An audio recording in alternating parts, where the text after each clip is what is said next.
예수님께서 이 땅에 내려오신 그런 목적은 하나님을 알려주기 위해서 오신 것입니다.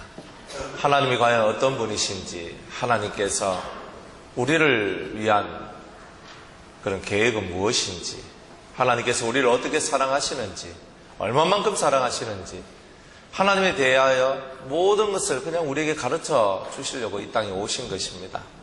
하나님을 모르기 때문에 인생이 범죄하고, 하나님을 모르기 때문에 하나님을 떠나가고, 그러니까 하나님을 알려드리고 또한 자신을 우리에게 나타내서 정말 우리가 과연 어떠한 사람이 되는 것이 하나님의 아들이 되는 것인가, 이런 것들을 저와 여러분들에게 가르쳐 주시기 위해서 예수님이 오셨던 거죠. 오늘의 이 본문의 말씀을 보면 예수님께서 다윗의 자손이라고 얘기를 했는데, 그 다윗의 자손이라는 말이 합당치 않다, 너희들이 부르는 그 말이 합당치 않다, 이제 그 얘기를 하시면서 첫 번째 얘기가 나는 다윗의 자손이 아니다, 나는 다윗보다 먼저 있었던 자니라 라고 얘기를 하고 있는 거예요. 어려운 말로는 선제라고 합니다. 앞에 존재했다, 앞서 존재한 자다. 우리가 생각할 때 예수님은 2000년 전에 이 땅에 오셨던 그 예수님으로만 생각을 하고 있지만, 사실은 예수님은 하나님께서 이 천지 만물을 창조하실 때도 그 옆에서 창조자가 되어 하나님의 창조를 도우셨던 분으로 계시는 거예요. 그러니까 우리가 예수님을 생각할 때 예수님의 나이가 얼마큼 될까 생각을 해보면 한 2000살 되셨습니다 라고 생각하지만, 사실상 하나님 다음으로 최고 나이가 많으신 분입니다. 가끔 이런 생각을 해봅니다. 연세가 이렇게 드시잖아요. 나이가 60이 넘고 70이 넘으시면 기력이 쇠하시는 거예요. 아이고 힘이 들어라, 아이고 피곤하다, 아이고 지친다, 내 나이가 지금 70인데 80인데 이러시잖아요. 그런데 성경에 보면은 아브라함은 75살 때 부름을 받아가지고 175살 100년 동안 하나님과 동행하면서 하나님의 뜻을 이루어드리고 또한 하나님 앞에 믿음으로써 자기의 삶을 만들어갔던 그런 사람이 되었습니다. 모세가 120살까지 살았는데 80살에 부름을 받아가 40년을 쓰임을 받았다는 거죠. 그래, 우리 인간의 나이라는 것이 사실은 참 아무것도 아니라는 겁니다. 인간의 나이라는 것이 그렇구나, 이 나이 때 내가 아무것도 못해, 그런 것이 아니라 하나님 앞에 부름을 받은 사람은 나이가 젊거나 나이가 많거나 언제 어디서든지 하나님 앞에 쓰임을 받을 수가 있다는 겁니다. 그런데 더 중요한 것은요, 하나님은 그 나이를 청량할 수 없을 만한 나이를 가지고 계신다는 겁니다. 우리가 말하는 연수에 포함되지 않는 엄청난 오래된 그런 삶을 가지고 계신 분이 하나님이십니다. 연세가 들어도 우리보다는 수억만 배 정말 엄청나게 많은, 그저 더 많은 나이를 가지고 계심에도 불구하고 하나님은 지금도 우리를 위하여서 일하고 계시는 분이라는 거죠. 저와 여러분들이 나이 탓을 하고 피곤을 탓하고 우리의 삶의 여러 가지 환경들을 탓하면서 하나님과의 교통, 하나님과의 교제, 하나님의 하시는 일 속에 우리가 잊지 못하게 된다면 그것은 곧 그리스도가 이 땅에 오신 목적과 또 전혀 상관이 없을 뿐더러 하나님께서는 우리 인간을 위한 열심히 특심이 되셔서 자기 아들, 독생하신 아들 예수까지도 우리에게 보내주셨는데, 오늘 우리들은 그 하나님의 은혜조차도 깨닫지 못하고 있는 그런 하루의 인생일 뿐이라는 것입니다. 그래서 저와 여러분들이 살아가는 이 삶 속에서 우리가 오늘 단 하루를 살고 죽는다 할지라도 나를 위하여 십자가에 못 박혀 죽으셨던 그 예수 그리스도의 삶과 단 하나님을 그렇게 알려드리고 싶어서 하셨던 그 모든 말씀들을 우리가 묵상하면서 오늘 하루만이라도, 내가 오늘 하루가 내 인생의 삶의 끝이라 할지라도 나는 오늘 하나님을 알아가는데 내 마음을 쏟고, 그리고 하나님의 뜻을 이루어가고 실천하는데 내 삶을 쓰겠다라고 말할 수 있고 그렇게 결단할 수 있는 그런 저와 여러분들이 다 되어야 할 것입니다.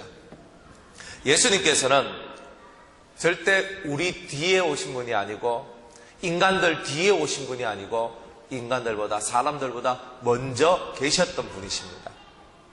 근데 우리는 그분을 존중할 줄 알아야 된다는 거죠. 벌써 우리가 나기 전에, 우리가 나기 그 훨씬 전부터 이미 계셨고, 우리가 날 때 나를 보셨고, 우리가 날 때 이미 너는 내 것이라고 인쳐주셨던 겁니다. 근데 그런 그분을 향하여서 우리가 다윗의 자손, 한낱 사람의 자손으로서의 예수님을 보아서는 안 된다는 것입니다. 예수님은 살아계신 하나님의 아들이신 겁니다. 여러분들이 살아계신 하나님의 아들이 뭐냐? 신이라는 거예요. 예수님께서는 못할 것이 없는 신이다. 하나님이, 여호와 하나님이 신이잖아요. 최고의 신이거든요. 그 하나님의 아들인데 그 신의 아들이 신이 되는 것이 당연한 것이 아닌가. 그런데 사람들은 다 다윗의 자손 혹은 그죠? 또 요셉의 아들, 이렇게 바라보고 있다는 거예요. 인간의 선지자 중 하나? 네, 절대 그런 것이 아니라는 것입니다.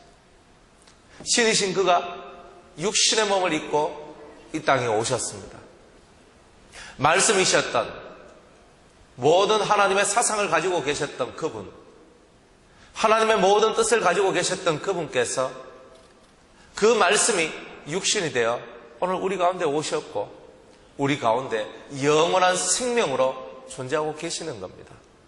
그래서 예수님을 사람과 여러분이 결부시켜서 사람의 아들로서 또한 사람을 조상으로 둔 그런 자로서의 예수님이 아니라 먼저 우리 앞에 계시고 우리들을 위하여 이 땅에 오신 바로 그 생명으로 예수 그리스도를 저와 여러분들은 받아들여야 된다는 것입니다.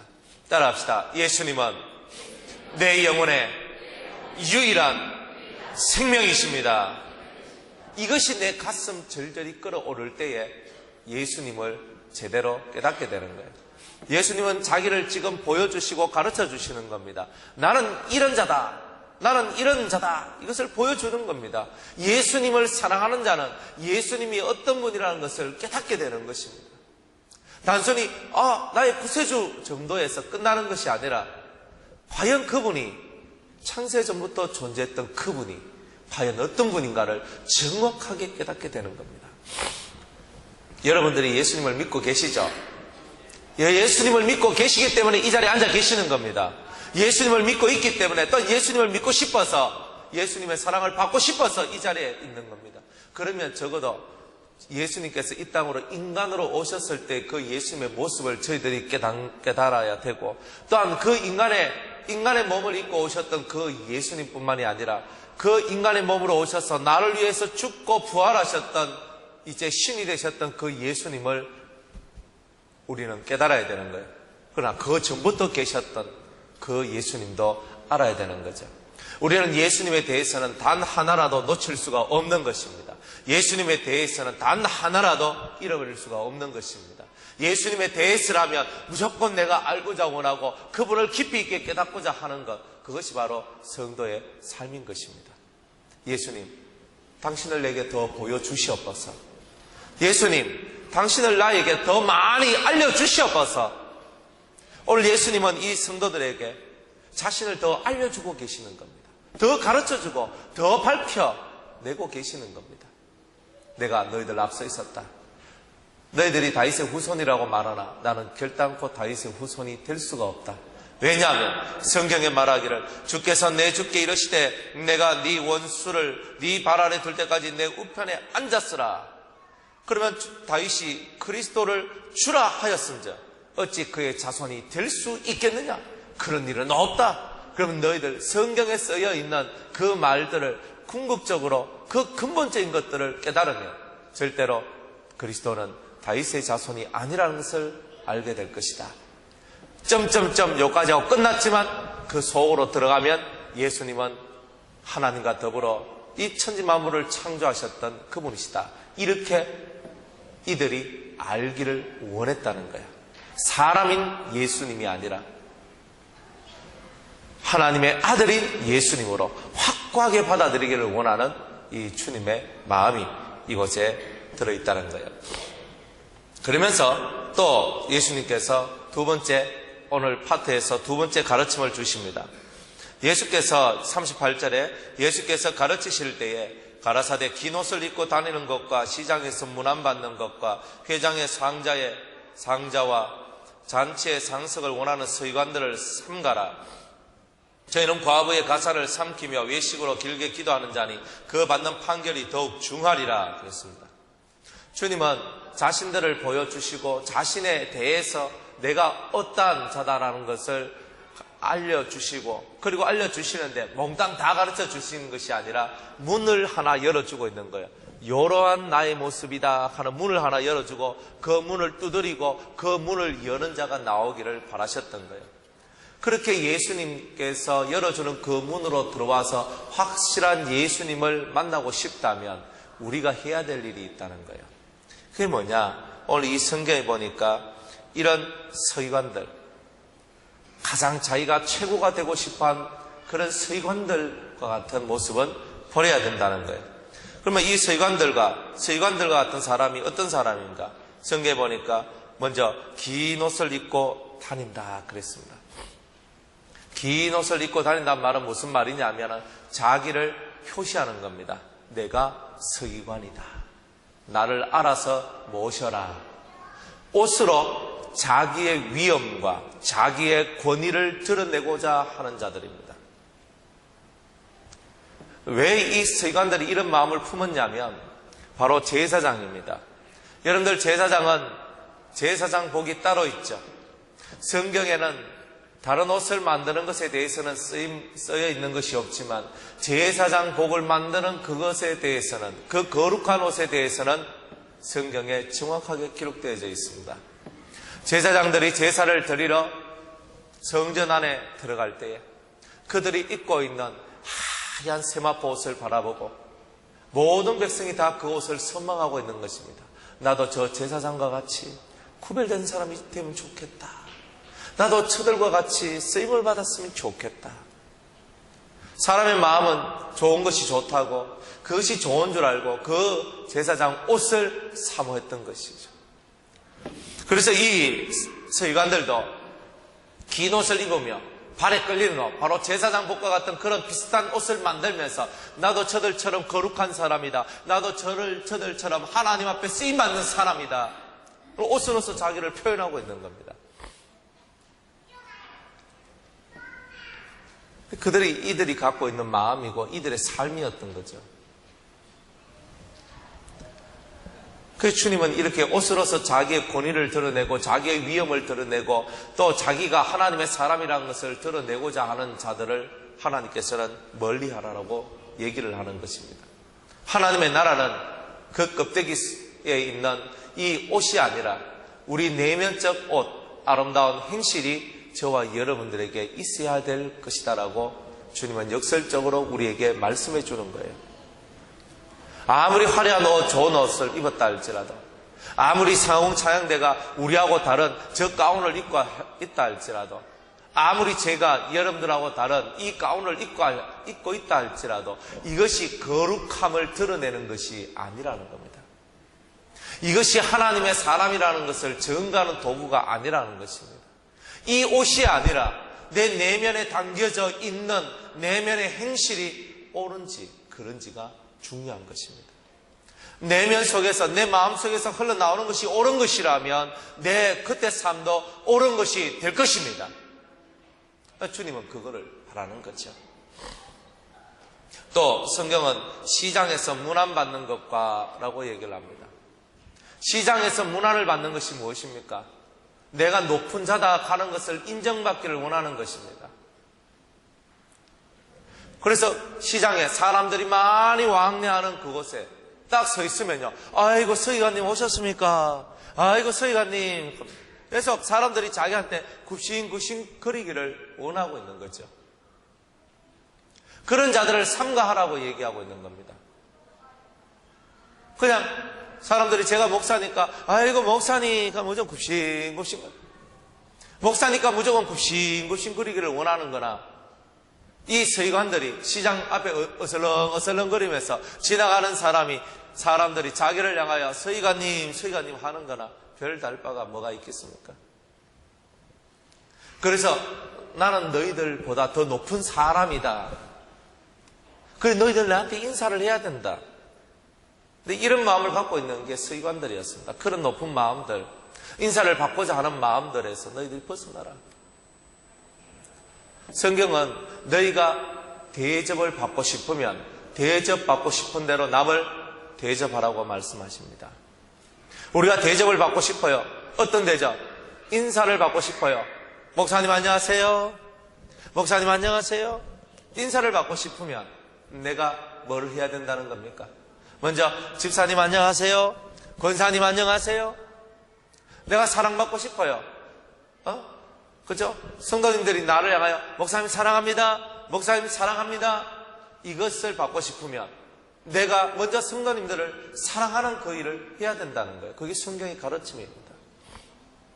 그런데 이들은 인사받기를 좋아하고 자기가 높아지는 것을 좋아했지만 자기가 낮아지고 그들 자기에게 무난하는 그런 성도들을 높여주는 일을 하지 않는다면 그의 높아짐도 스스로 자기 스스로만 높아진 것이지 더 이상 아무것도 아닌 것입니다. 그래서 스스로 높아지는 그 삶으로부터는 완벽하게 저와 여러분들이 벗어져야만 한다는 거죠. 세 번째로는 회당의 상자에 앉는 것, 장치의 상석을 원하는 이 서기관들을 삼가라. 이들의 개념은 뭡니까? 나는 특별하게 구별된 사람이니까 어느 자리에 가더라도 상석, 귀빈들이 앉는 자리에 나는 앉아야 된다는 의식이 들어와 있는 것입니다. 이 분들이 갖고 있는 사상이 뭡니까? 나는 특별한 사람이고 그렇기 때문에 나는 특별한 대우를 받아야 된다라고 생각하는 바로 그 마음들을 버려야 된다는 거죠. 예수님께서는 이 땅에 오실 때 하늘의 왕이, 하늘의 왕자가 하나님의 아들이 이 땅에 천하고 천한 죄인의 몸을 입고 이 땅에 오셨습니다. 스스로 종의 형체로 오셔서 스스로 낮아진 모습으로 이 땅에 오셔서 낮아진 모습을 우리에게 가르쳐주며 오늘 우리에게 말씀을 하고 계시는 거죠. 예수님은 오실 때 궁궐로 찾아오신 것이 아니라 한낮 여간에 마구간 속으로 오셨고 그 마구간 속에도 말 밥통 속으로 오셔서 그 위에 주님은 그 말 구유 속에 주무시며 그렇게 이 땅에 오셨던 거예요. 우리들은 그 말밥통과 같은 그런 더러운 그 구유 속으로 우리는 들어가지 않습니다.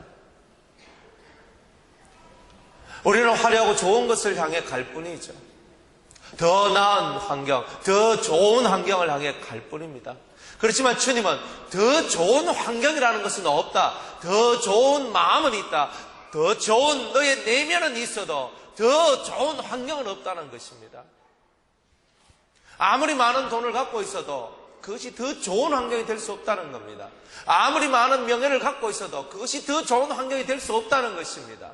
네 내면이, 네 속이, 네 마음이 어떠냐에 따라서 네가 더 좋은 사람이 될 수도 있고 더 나쁜 사람도 될 수 있다는 것이죠. 그래서 주님은 우리에게 이 겉모습을 통해서 자기를 바라보는, 그리고 이 겉모습을 통해서 자기를 드러내고자 하는 자들을 주님은 상가라하시며 이들은 결코 하나님과 가깝지 않고 하나님과 너무나 먼 자들이다, 이렇게 주님은 말씀하고 있는 것입니다. 이들은 과부의 재산을 삼키며 외식으로 길게 기도하는 자니 그랬습니다.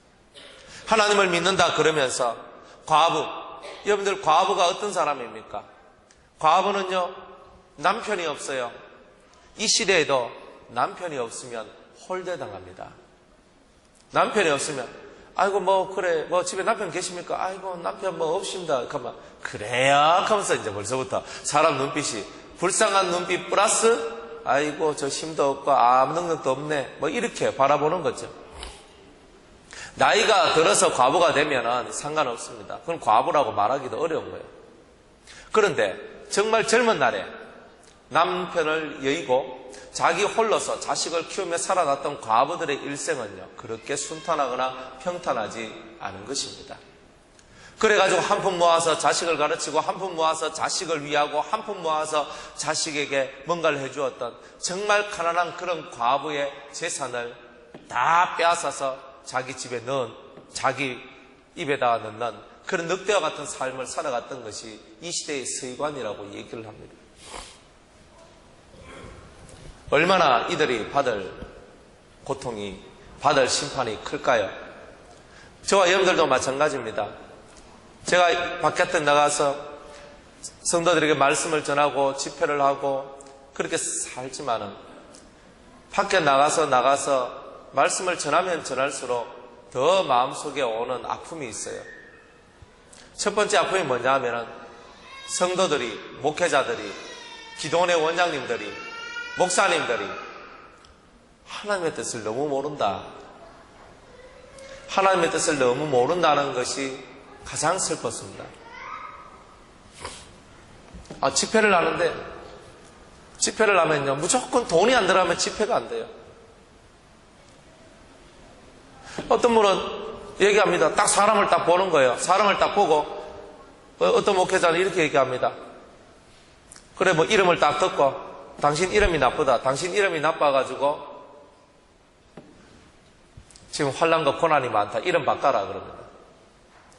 또, 당신 아들의 이름이 안 좋아서 환난을 당하니까 바꿔라는 겁니다. 그러니까 돈을 받아 먹습니다. 100만 원씩, 200만 원씩, 300만 원씩. 어떤 분은요, 이렇게 말합니다. 당신 두 부부가 귀신이 들렸는데 내가 그 귀신 떼줄 테니까 300만 원을 내놔라는 것입니다. 그래서 제가 이런 얘기를 들으면서 참 마음이 아픕니다. 슬프죠. 또 어떤 분들은 신비한 체험을 많이 합니다. 신기한 체험이죠. 기도를 하면요, 하늘에서 금가루가 뿌려집니다. 그래서 제가 물어봤어요. 실제로 손바닥에 금가루가 뿌려집니까? 뿌려준대요. 우리 만지면 금가루가 만지켜진대요. 여러분도 그런 체험도 안 해봤잖아요. 그런 분들 무시하면 안 돼요. 진짜 금가루가 떨어지는 거예요. 어떤 분이 집회를 하면요, 금가루가 막 떨어지는 거예요. 확 떨어지는 거예요. 그러니까 성도들이 크게 뿅 가가지고, 우와, 금가루다. 여기는 하나님의 역사가 있다. 어떤 분은 이빨을 금이빨로 만들어줍니다. 막 그러면요, 사람들이 열광을 하는 거예요. 그러면서 그 길을 쫓아가는 겁니다. 조금만 이적이 나오고 조금만 기적이 나오면, 우와, 여기에는 하나님이 역사하시고 여기에는 뭔가가 있다. 그래서 그게 다 빨려나갑니다. 그런데 하나님의 진리를 가르쳐주고 그런 역사를 펼치지 않으면 하나님의 진리를 무시하는 거예요.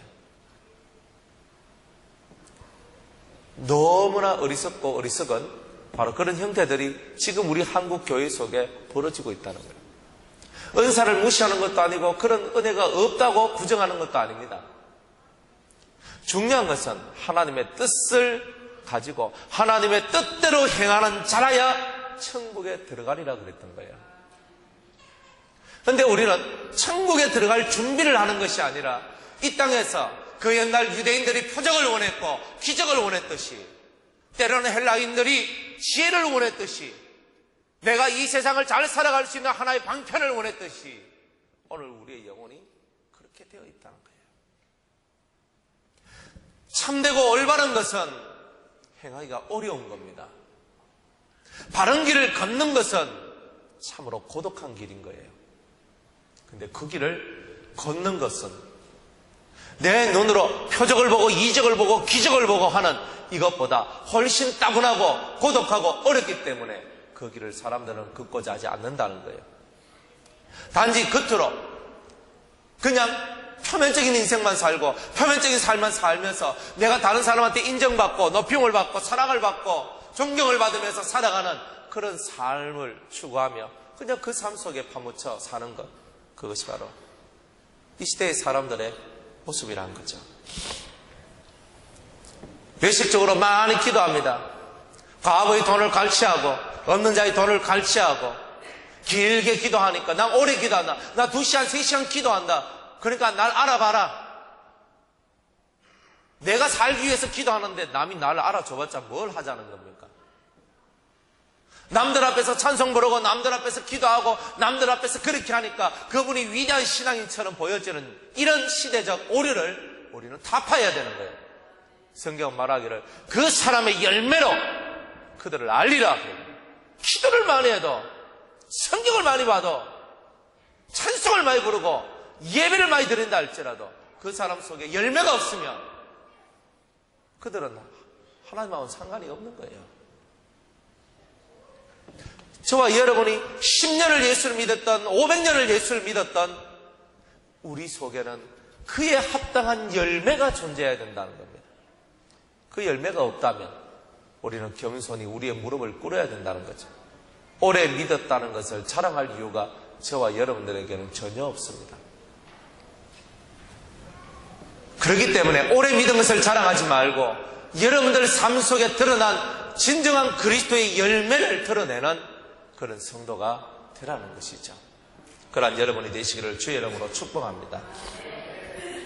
그러면서 과부의 가산을 삼키고 있는 이런 서기관들과 대조되는 그런 과부의 두렵던 이야기를 주님께서 하고 계시는 거예요. 과연 주님께서는 어떤 자들을 사랑하시고 어떤 자들을 위하시는가? 주님의 마음을 실어서 우리에게 말씀하고 있는 거예요. 예수께서 연복궤를 마주하여 앉으셨는데 무리들이 연복궤 앞에 헌금통에 헌금을 하는 것을 보셨습니다. 여러 부자들이 한 주먹씩 금화, 은화 이런 것을 한 주먹씩 꺼내가지고 그 연복궤에 자랑스럽게 넣습니다. 그런데 한 과부는 두렵던 한 고드란트인데 요즘으로 따지면 그냥 500원짜리 동전 2개다, 좀 작게는 100원짜리 동전 2개 정도로 생각하시면 됩니다. 옛날에 애들한테요 100원을 주면 슈퍼에 가가지고 애들이 먹을 수 있는 과자 하나를 살 수 있었습니다. 지금은 500원을 줘도 사기가 어렵습니다. 1000원을 줘야 아이스크림 하나 사 먹을 수 있는 거예요. 그런 세상에 살고 있으니까 요즘 말하면은 이 과부의 두 랩돈은 오늘날 우리 아이들의 아이스크림 하나 값 정도밖에 되지 않는 돈이라 이렇게 생각하면 됩니다. 근데 그 과부가 사실 그냥 헌금하는데 이렇게 헌금을 하는데 여기에다가 있잖아요. 지푸는 지폐 하나 넣고 누리끼리한 아줌마 지폐 하나 넣고 이래가지고 딱 해가지고 헌금을 딱 하면 뿌듯하게 아이고 내가 오늘 헌금 많이 했네. 아 하나님 하면서 오늘 제가 헌금도 많이 했는데 오늘 복을 팍팍 부어주시옵소서. 여기에 그냥 동전 100원짜리 동전 2개 딱 넣고 감사한금을 올렸습니다. 때로는 500원짜리 동전 2개 딱 넣고 감사한금을 올렸습니다. 지폐도 없어가지고 올렸습니다. 그러니까 부끄럽지요. 아유 내가 하나님 저는 하나님 앞에 헌금을 하고 싶어도 돈이 없어서 제가 있는 거 그냥 이거 다 드렸는데 근데 너무 부끄럽습니다. 어떤 사람은 5만원씩, 어떤 사람은 10만원씩, 어떤 사람은요 수표 한 장씩 탁탁 넣어가면서 있잖아요. 헌금하는 사람들도 있지요. 근데 하나님은 그런 이 속에 들어있는 돈의 액수만큼 우리를 사랑하시지 않는다는 거예요. 이 안에 담은 그의 삶, 이 헌금 안에 담긴 그의 진실한 믿음, 정성을 보고 있는 거예요. 이 과부는요 한 고드란트를 집어넣는 거예요. 그런데 예수님께서 말씀하시기를 지금 여기서 헌금을 한 그 어떤 사람보다 이 과부가 넣은 이 두 랩돈 한 고드란트가 최고로 많이 넣은 것이다. 왜 그런가? 이유는 간단합니다. 저희는 다 풍족한 중에서 넣었거니와 이 과부는 그 어려운 환경 가운데 너무나 힘이 들고 어려운 환경 가운데서 자기에게 남아있는 생활비의 전부를 넣었다는 거예요. 주님이 원하는 것은 뭡니까? 전부라는 말이에요. 전부를 넣었다. 자신의 전부를 드릴 수 있는 자라면, 작아도 자신의 전부를 드릴 수 있는 자라면 이미 예수님의 눈에 띄어 있는 자라고 말할 수 있습니다. 여러분들이 여러분들의 가족을 위하여서, 자녀들을 위하여서, 형제 자매를 위하여서, 부모를 위하여서 여러분들의 많은 것들을 사용할 것입니다. 그러나 헌금통에다가 돈을 넣는 행위는, 헌금을 하는 행위는 오직 신에게 하는 거예요. 하나님께. 사람의 눈을 의식하는 것이 아니라 오직 하나님 앞에 내 마음을 바치는 그것이 바로 헌금이란 거죠. 많은 부자는 의식되면서 와가지고 탁 동전 이만큼 탁 꺼내가지고 탁 넣으면 뒤에서 따라오는 사람이 우와 이렇게 하거든요. 너무 부럽다. 저렇게 많은 헌금을 하나님께 바쳤으니 하나님 앞에 저렇게 복을 받고 있는 거구나. 착각하지 마세요. 헌금을 많이 바친다고 그 사람이 복을 받는 것이 아닙니다. 성경에는 그런 말씀이 없습니다. 너희가 하나님 앞에 헌금을 많이 바쳤으니, 헌금을 많이 바치니까 너희가 축복을 받을 것이라고 성경은 말씀하지 않는다는 겁니다. 과부의 두 랩돈과 같이 적어도 너의 전부를 바치는 자가 복이 있다는 거예요. 이 여인은요, 생활비 전부를 바치는 게 아니에요. 자신 속에 있는 전부를 바친 거예요. 자신의 삶의 전부를 바친 거예요. 자신 속에 있는 하나님을 향한 그 뜨거운 사랑의 전부를 바치고, 그 믿음의 전부를 바치고, 하늘을 향한 그 소망의 전부를 바쳤다는 거죠. 주님이 그 마음을 받으신 거예요. 네가 최고다 그랬던 거예요. 하나님 앞에 여러분은 어떤 것을 바칩니까? 여러분의 삶의 일부를 바칩니까? 아니면 여러분의 삶의 전부를 바칩니까? 매일 호흡하며 살아나가는 것이 누구를 위해서 살아나가시는 겁니까? 빗자를 들고 마당을 쓸고, 여러분의 가정에 가사일을 하고, 직장에 나가서 돈을 벌고 사업을 하고 자식을 키우고, 여러분이 세상에서 살아나가는 그 모든 일들이 누구를 위한 일입니까? 여러분이 오늘 밥 한 술을 떠먹는데 그것이 무엇을 위한 약입니까? 네 삶의 전부를 나에게 바칠 수 있느냐라고 오늘 주님은 저와 여러분들에게 말씀하고 있는 것입니다. 내가 살아도 주를 위해 살고, 내가 죽어도 주를 위해 죽겠습니다.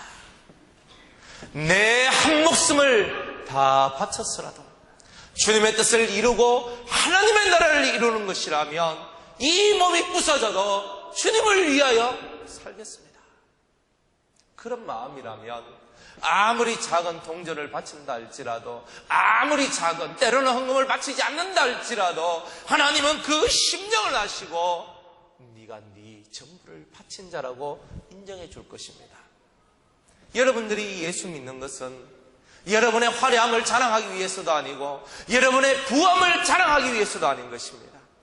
오직 하나님의 나라를 소유하기 위해서, 오직 하나님께서 아는 자가 되게 하기 위하여 오늘 우리는 이 자리에 나와 있는 것입니다. 예수를 믿는다는 것은 우리의 모든 것을 걸 가치가 있는 거예요. 단순히 여러분들이 살아가는 삶에 복만 받기 위해서 예수를 믿는다면 여러분들은 가장 어리석은 사람들입니다. 이제 이 과부와 같이 전부를 드릴 수 있는 삶을 사십시오. 성경은 말씀하십니다.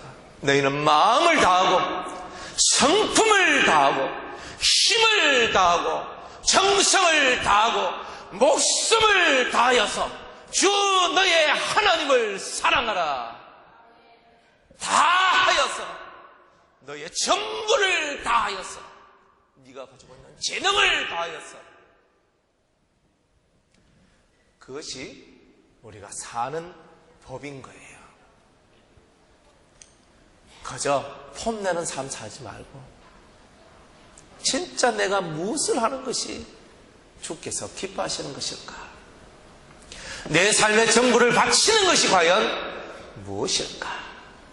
이것을 깨닫고 여러분의 삶을 예수님께 한번 올인시켜버리는 것, 던질 수 있는 것, 그런 삶을 살아가야 됩니다. 자기 자식 귀한 줄은 알고, 자기 가족들 귀한 줄 알고, 자기 몸뚱아리는 귀한 줄 알지만 예수님이 귀한 줄 이제 잃어버리고 그런 것을 잊어먹고 살아가는 사람들이 얼마나 많습니까? 가장 귀하신 예수 그리스도 앞에 자신의 전부를 드릴 수 있는 이 여인과 같이 저와 여러분들도 그렇게 살아야 됩니다. 먹고 살아가는 데는 펑펑하게 있어도 하나님 앞에 내 생명을 구원하신 주님 앞에 예물 드리는 걸 보면은 가슴 시리는 그런 것이 많아요. 예물의 액수가 중요한 것이 아니라 이 안에 담긴 여러분의 마음들이 어떠냐, 그 마음이 시린 거예요. 주님은 과거에 드렸던 세상적 가치로 봐서는 얼마 되지 않는 거지만 가난하고 매일매일 먹고 살기조차도 힘든 이 여인한테 이 하루의 양식을 집어넣는다는 것은 큰 모험이 아닐 수가 없었던 거예요. 그러나 이 여인은요, 내가 오늘 굶겠습니다. 제가 오늘 이 생활비의 전부를 넣기 때문에 저는 굶을 수밖에 없습니다. 그렇지만 제 굶어진 이 위장 속에 하나님의 사랑이 채워지길 원합니다. 이 여인의 마음이 그런 마음이었던 거예요. 보이지 않는 하늘의 사랑과 굶주림배, 이 둘 중에 하나를 택하려면 여러분은 뭘 택하겠습니까? 일단 금강산도 식후경인데 먹고나 봐야 되지 않겠습니까? 내가 먹어야 예수도 있고 내가 살아야 내가 하나님도 섬기지요. 그걸 비워낼 줄 아는 마음이 이 과부의 심정이라는 거예요. 돈이 없다고 여러분이 뭔가를 못한다, 천만의 말씀이에요. 내가 돈이 부족하기 때문에 나는 할 수 없다고, 천만의 말씀이에요. 여러분의 마음이 없기 때문에 못하는 겁니다. 주님은 돈 가지고 여러분들에게 얘기한 적이 없어요. 그러나 단지 여러분의 심령 속에 전부를 다 하여서 여러분의 전 인생을 걸고 살아가는 삶이 없기 때문에 주님은 그것을 탄식하고 마음 아파할 뿐이라는 것입니다. 과거는 세상에서 가장 외로운 자고, 세상에서 가장 힘이 없는 자고, 세상에서 가장 업신여김을 받는 자 중에 하나이지만 오늘 이 여인은 하나님의 눈에 띄었고 하나님의 사랑을 받을 수밖에 없는 자격을 얻게 되었던 것입니다. 오늘 여러분들이 있고 없음을 떠나서 여러분들의 전부를 드릴 줄 아는 자가 될 때에 결국 여러분들은 하나님의 큰 사랑을 받게 될 것입니다. 오늘 이 과부와 같이 여러분들이 가장 낮은 자임에도 가장 큰 자가 될 수 있는 오늘 이 과부를 배우셨다. 오늘 이 세상에는 우리가 낮고 천한, 이 세상 속에서는 사람들이 바라볼 때 하찮은 혹은 미련한 자일 수는 있어도 오직 하나님 앞에서는 존귀한 자로 설 수 있는 이 과부와 같은 저와 여러분들이 되기를 주의 이름으로 축복합니다. 말씀을 맺겠습니다. 회당의 상자에 앉고 문안 받는 것을 좋아하고 특별하게 구별된 사람처럼 살기를 원하는 자가 되지 마십시오. 나는 특별한 자라고 생각하지 마세요. 과부처럼 자기를 만드세요. 나는 부족합니다. 나는 없습니다. 나는 약합니다. 그러나 나의 모든 인생의 전부는 하나님의 것입니다. 그래서 과감히 이 모든 것을 내 아버지께 드릴 수가 있습니다. 내가 사는 것도 죽는 것도 아버지에게 달려 있습니다. 아버지여, 나를 이끌어 주옵소서. 내 인생 전부가 아버지의 것입니다. 이렇게 고백할 수 있는 모든 성도님들이 되시기를 주의 이름으로 축복합니다. 기도하겠습니다. 하나님, 과부의 두 랩도